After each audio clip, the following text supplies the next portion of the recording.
Ladies and gentlemen, boys and girls, people of the universe, our 41, that's so sad, our 41 followers. Nah, man. It means we got a big family. And to, who can I send this shout out to? Oh, I'll send it out to Bill and Hillary Clinton, who were just subpoenaed Were they for really? the Epstein files, where Bill Clinton Oh, was. that's Welcome to the Dad Religion Podcast. I'm Jason. That's Jimbo. Welcome. How you doing, brother? doing well, brother. How you doing? I am good. I am good. What's going on today? How was your day? Just regular work stuff today. Yeah. Yeah? Getting ready to take care of the grandson tomorrow. I am picking up a couple of stops. I'm about to go meet those two owners tomorrow. Yeah, just kind of work this week. Yeah, are the stops you're picking up like in San Diego, East County? Yeah. One is in technically I think it's in Lakeside, but it's over there off Los Coaches off the 8. It just kind Okay. of seems like El Cajon or Free Alpine or something. And the other one is Rancho San Diego. So Nice. it's what it is. Nice. It's So, I hear you and your wife got something going on. We got some new news. What we got going on? Oh no! Uh-oh. Oh no! Got a second Oh! microphone. And then check this Uh out. oh! Uh See, this is full of 45 records. And I don't mean there's 45 records in here. I mean 45 RPM records, with the big donut hole in the middle, like, oh! oh, Yeah! cool. And so these belong to my late mother-in-law, Christine's mom. That's where we inherited them from. No fucking clue what's in there. It could be anything whatsoever. So we're just going to literally pick one out randomly and play it on the turntable behind us and react, That ought to Some be of it- fun, man. Some of it may be unlistenable because these records have been sitting in this case side by side without any kind of sheet or separator or anything to protect them for decades now. So, That ought to be fun for new music, man. New music is always great music. well, So, it's new music, but this is old music for new music. Well- But it still will be fun. Yeah, I hope so. I hope there's some cool bangers in there, like some like random Motown singles and shit that we haven't heard before. I hope it's cool. Plus, it's kind of a cool way to go and visit with my deceased, mother-in-law a little bit. You miss the ones when they pass, and listening to the records that she listened to when she was a kid. That's kind of cool. So plus, yeah. Christine has great reactions, so it's going to be pretty funny, I think. Do we have a name? Do we have a name for the? Oh, come on. No, we just have our handle, Spicy Nona and the Old Dirty Grandpa, but we don't have a name yet for what we're doing. You know it, dude. We rock.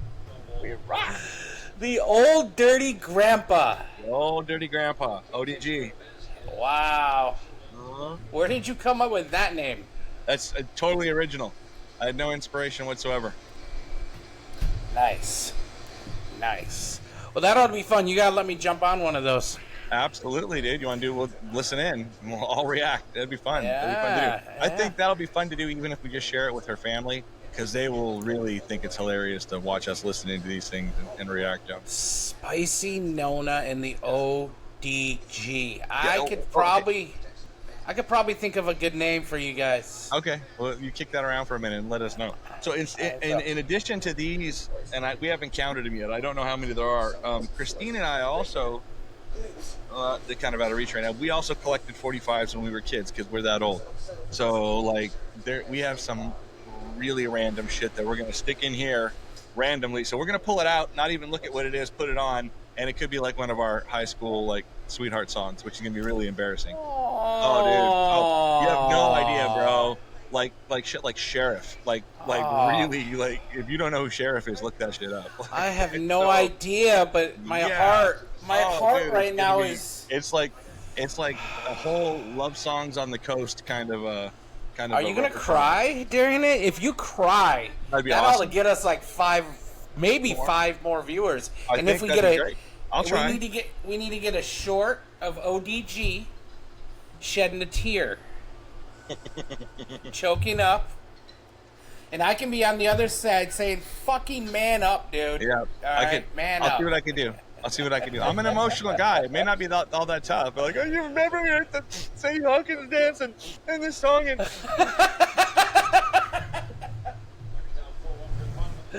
That would be classic. Yes, Yeah. I have a few 45s, but they're all literally of the same band. Yeah, what band? Who do you think? Yeah, of course. Yeah, That's so awesome. So they did some 45s where they would. Well, I have one Noam Chomsky in Bad Religion. Oh, So yeah? one side is Bad Religion, the other side is all Noam Chomsky. I have quite a few of. They have like etched. So basically, they etched pictures in one side of it. So the whole side is like all pictures that are etched in the side of the vinyl. Interesting. And the other side is the music. I have one No Effects 45, but it's instead of Suffer, it's called Surfer. And it has a dude with a surfboard on it, and he's on fire, looking out to sea. Is it just the song Suffer, or is it something different? It's a song Surfer. Oh. But it's like an ode to Bad Religion. Ah, gotcha. Yeah, so basically all I have is Bad Religion 45s. Those are all the records I have. I have one Beatles album down here. I have Nirvana Unplugged, and then everything else is Bad Religion. Do you have a turntable? I do. Yeah. I don't ever use it, but I do. I'll show you. Can you see behind me? Our record? Yeah. That's only the top level. We've got another one down below that. And then they're half empty because half of them are out. We listen to records all the time now, and we're lazy. We don't put shit away.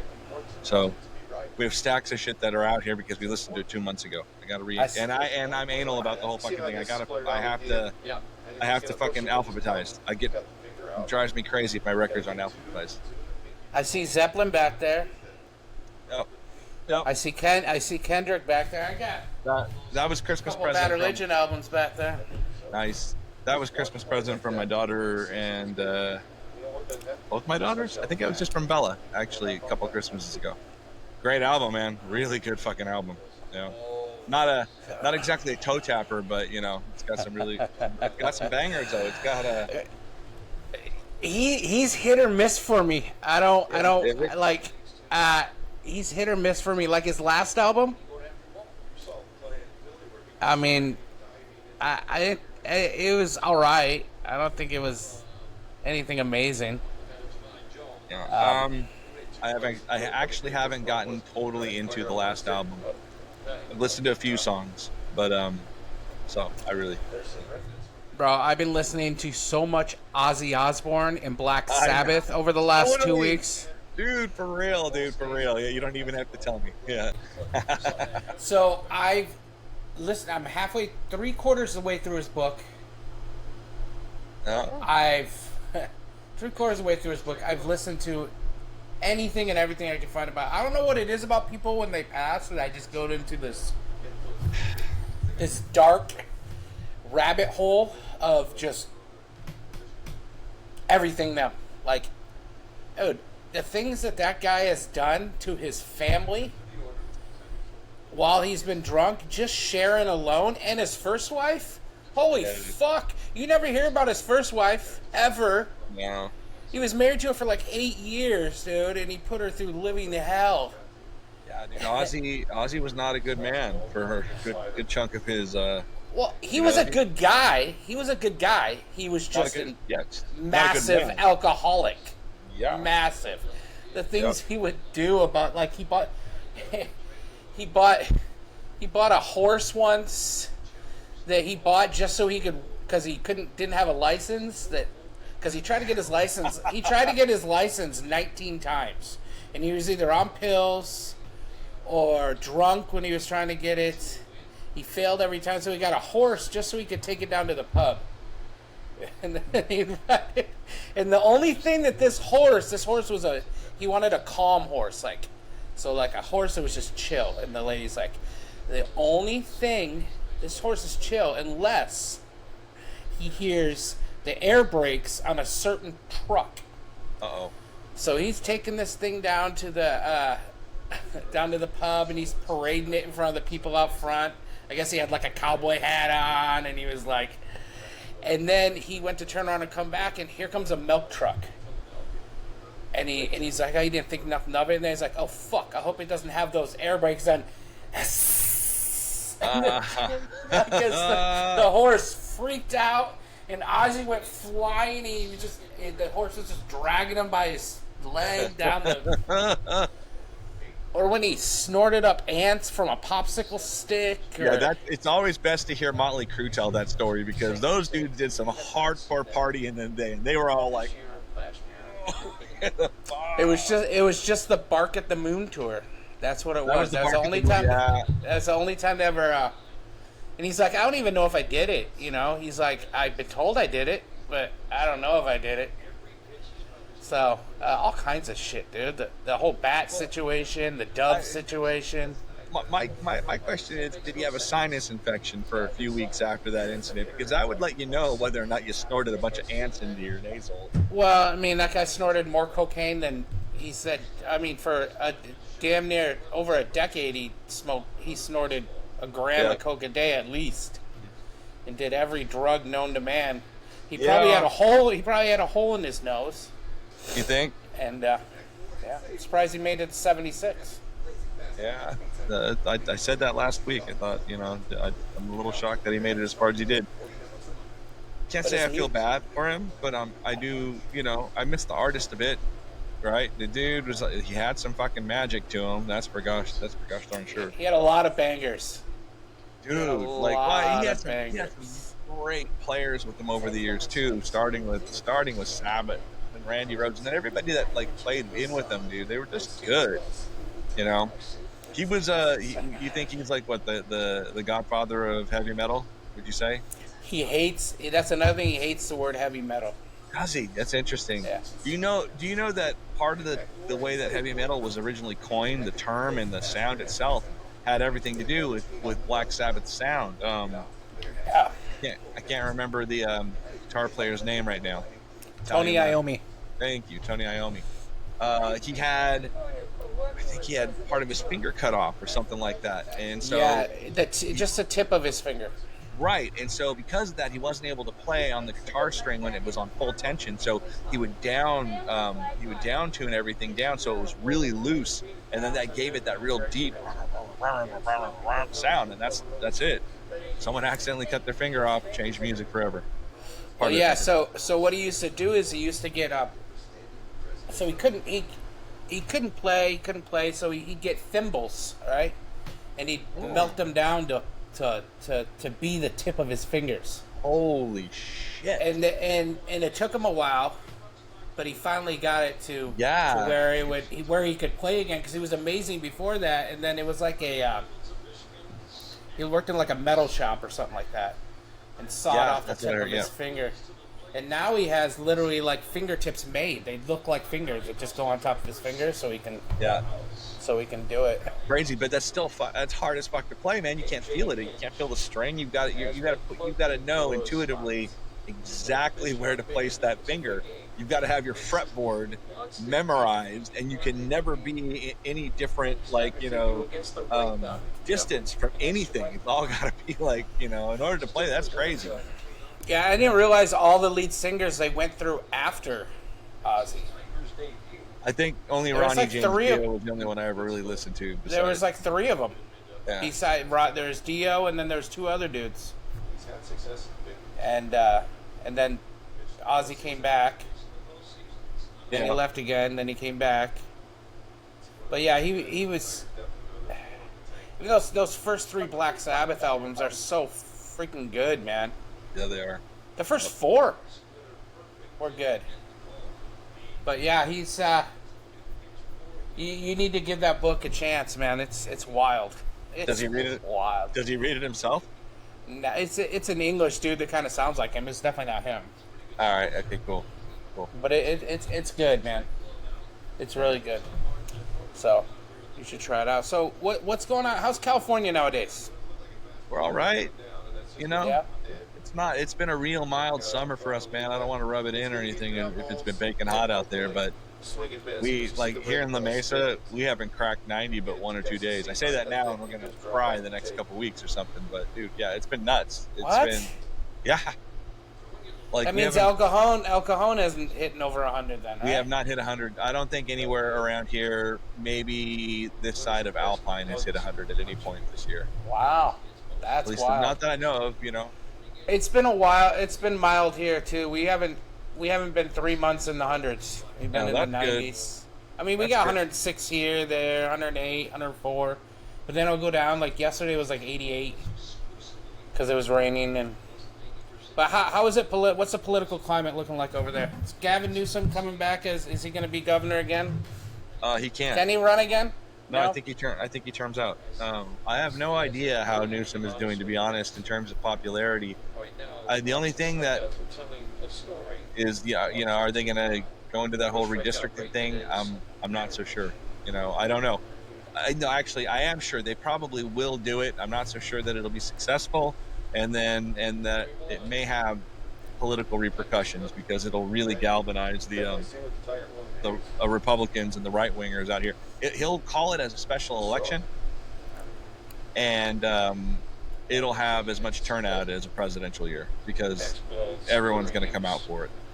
So we'll see. We'll have to see what happens. And that's just in response to. I mean, the whole thing is, no one's going to do anything if Texas doesn't do anything. So I think, what wouldn't be a bad idea? It would be, aside from the Epstein list coming out and us like cleaning house and getting rid of, one out of every 5 or 6 politicians because they're on the Epstein list.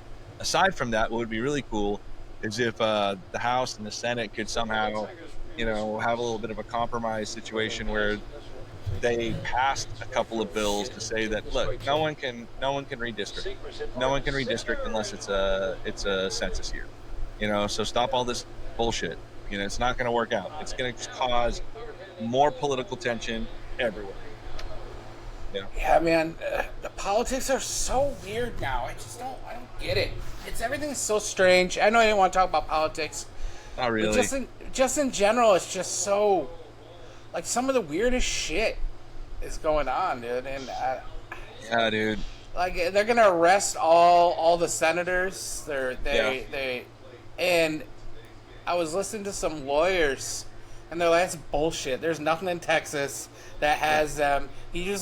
Abbott was just pulling that shit out of his ass. You can't arrest them. There's nothing. They can't do that. I'm curious about Abbott. What? Like, answer me this question real quick. Like, does he always, when he gives his speeches, does he always say and as often as he did today? Because I don't see him talk all that much, but it looked like the dude was like, he was like and then. I don't listen to Hot Wheels. I don't know. I don't know, man.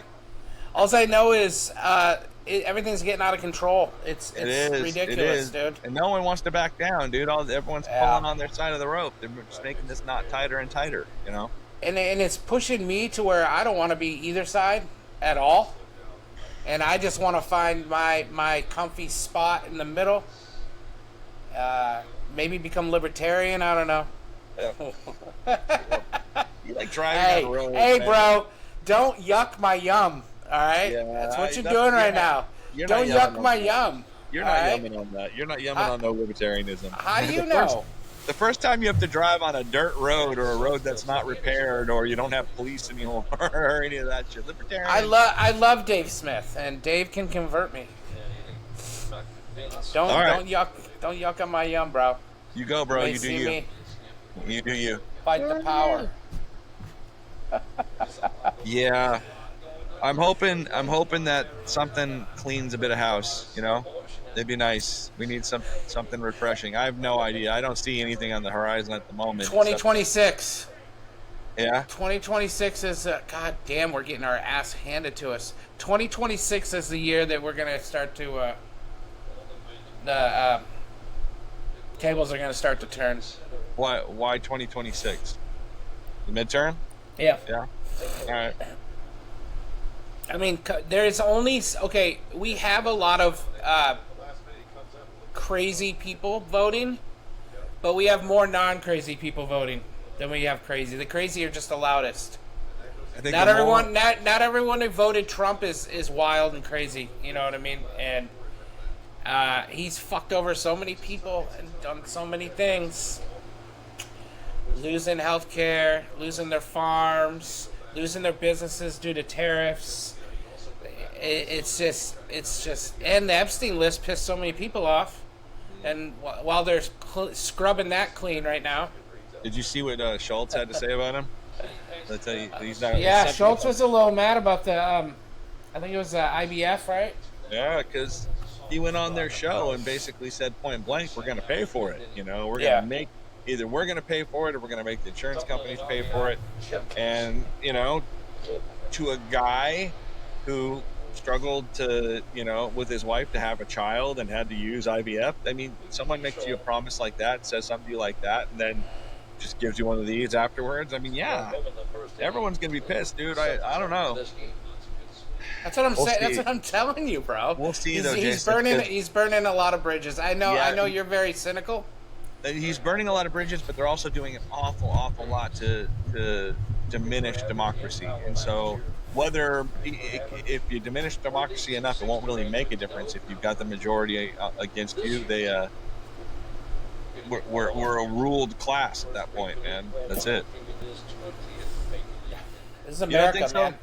This is motherfucking America. I don't give a fuck what's happening right now. I do. Don't get me wrong. I do give a fuck. But this is still fucking America. I can still say fuck Donald Trump out in public. I can still say fuck Joe Biden out. Fuck that. I can say whatever I want. The only thing that's off topic, I think, right now is that the country that actually runs us. Can't talk about them. What was it? The dude today on the co-host who wasn't Sagar today on Ryan? Breaking Points. Yeah, is it Ryan?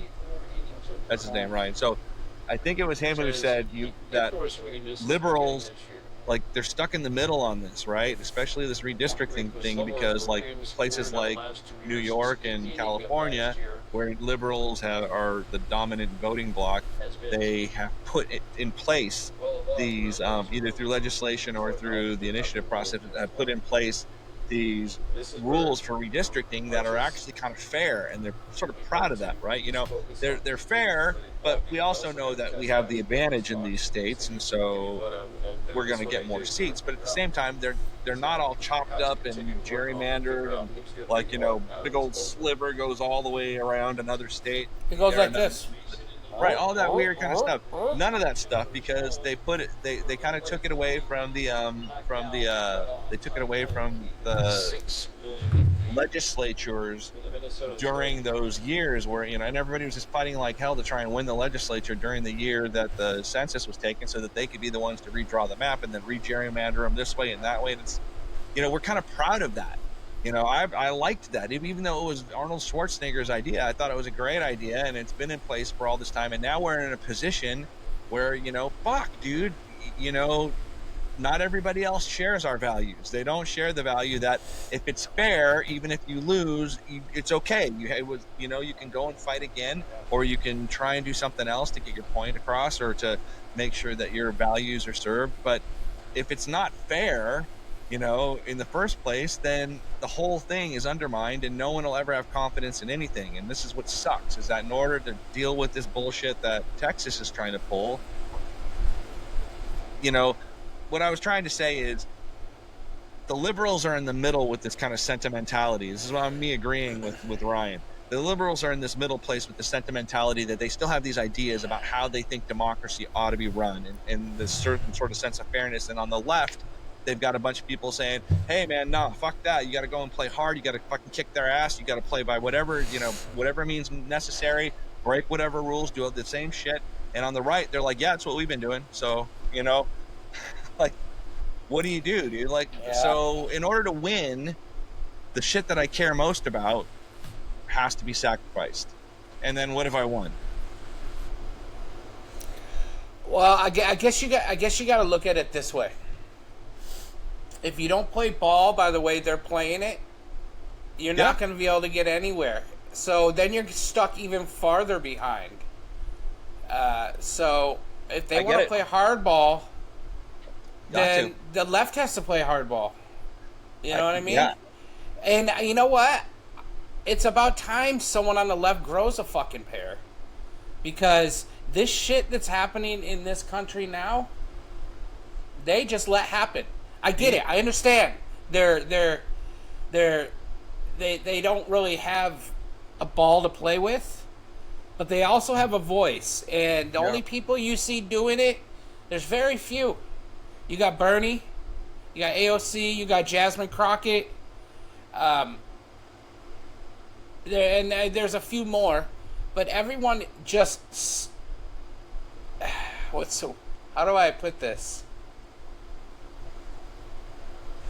Everyone just falls to their feet to a foreign country that pretty much plays us on a daily basis, and that's where they all come together as one, is for that. But when it comes to us Americans, they don't do shit.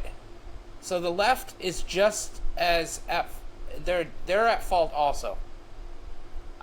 That's my humble opinion. They don't say anything. They don't do anything. They just sit back idly and let it happen. Even if it's gonna happen, at least raise your voice. Say something. Make it known. Granted, it's gonna happen, but you keep making yourself known, you keep stirring up shit, and eventually it's going to get into some people's ears, and you may change the mind of some people. It's not going to be everybody.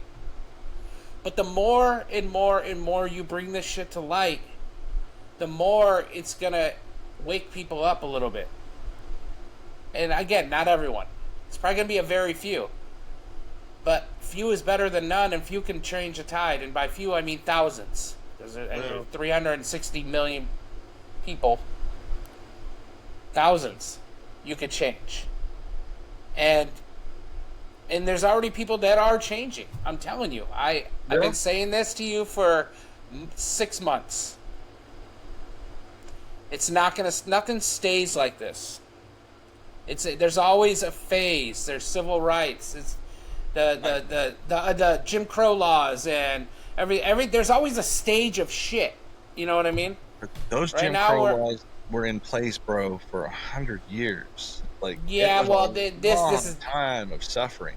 You know, this is not going to be in place for 100 years. I hope not. You know, I mean, look, Democrats are the ones that put those Jim Crow laws into place. Oh, without a doubt, I will never ever. And they've switched. Everything changes. Is my point. This is true. I shouldn't use Jim Crow as a, because obviously slavery was a really long time, and the Jim Crow laws was a really long time. But just there's always a time frame where. And then there was this oasis in time that we call the 1990s. Where punk rock was good and hip hop was good and people went to concerts and everybody was all different and mixed up and they all got along and there weren't a bunch of stupid fucking fights. I mean, there were some, but not like there are now. You know, it was like, yeah. And then it gave way.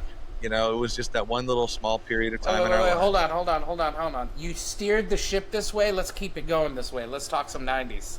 I like how you steered me out of that a little bit. The 90s were amazing. My favorite time, my Jenko jeans, my punk rock, my good hip hop. My sports teams all sucked dick, but except for my Red Wings. All right, yeah. But yeah, the whole time. The whole time? I mean, I don't remember one good Tiger team from the 90s. The Lions. The Lions, we had a good year in 94. We got to NFC Championship game, I think, in 93. Anyways, but the music was great. Like, my wife will say the 80s. She's all about the 80s.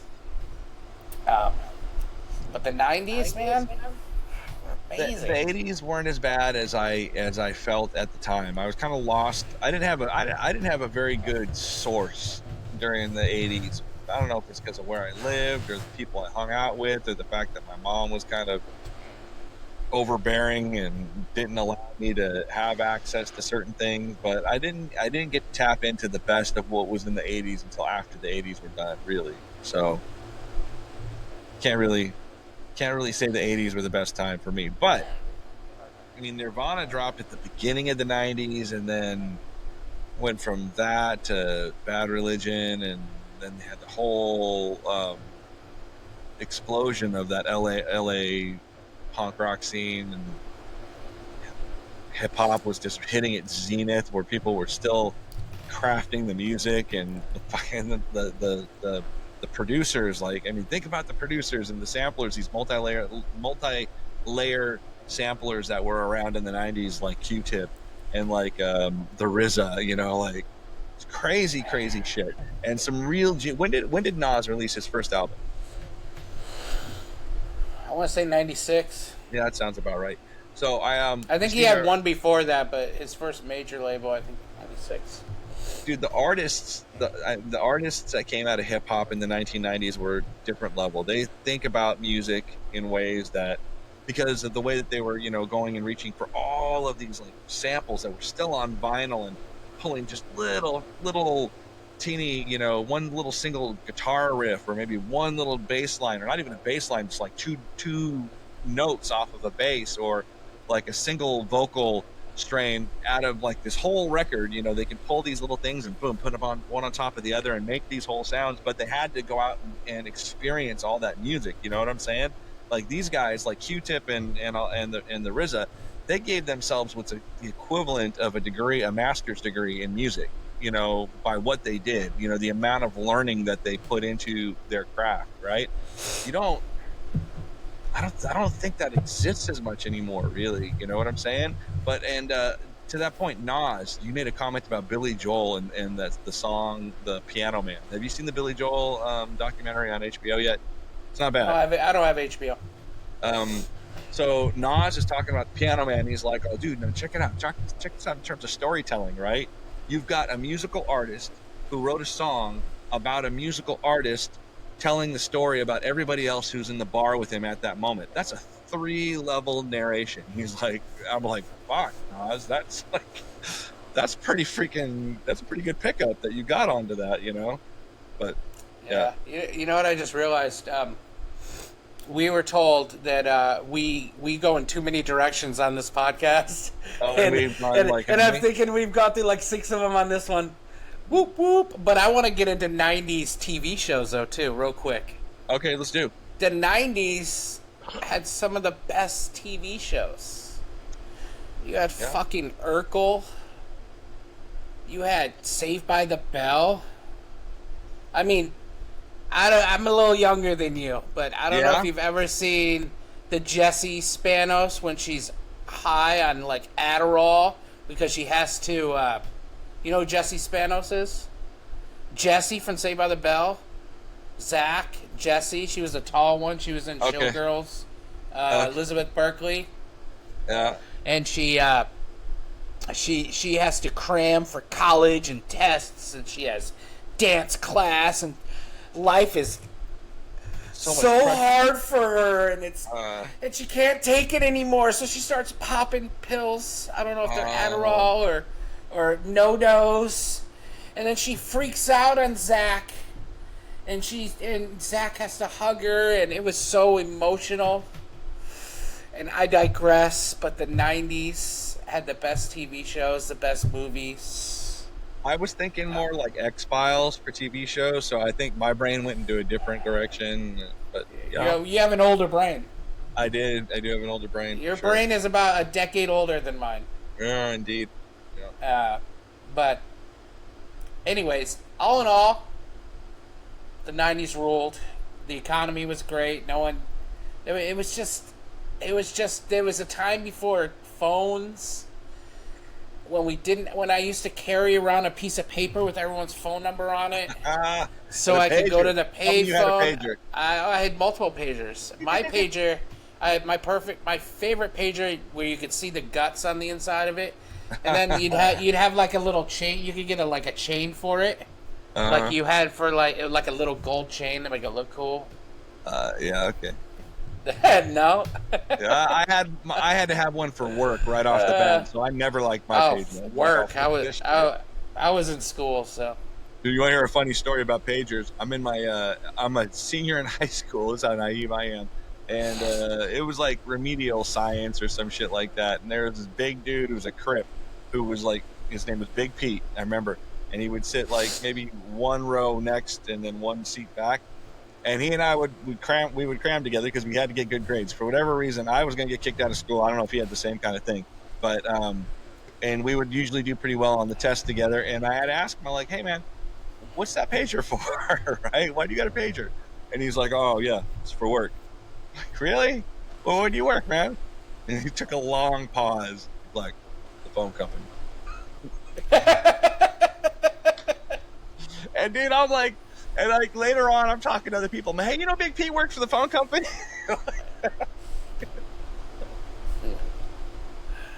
Oh, that's funny. That's funny. Yeah.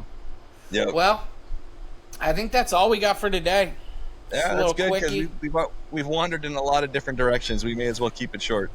I like wandering, but you know, I'll try better to tighten it up next time.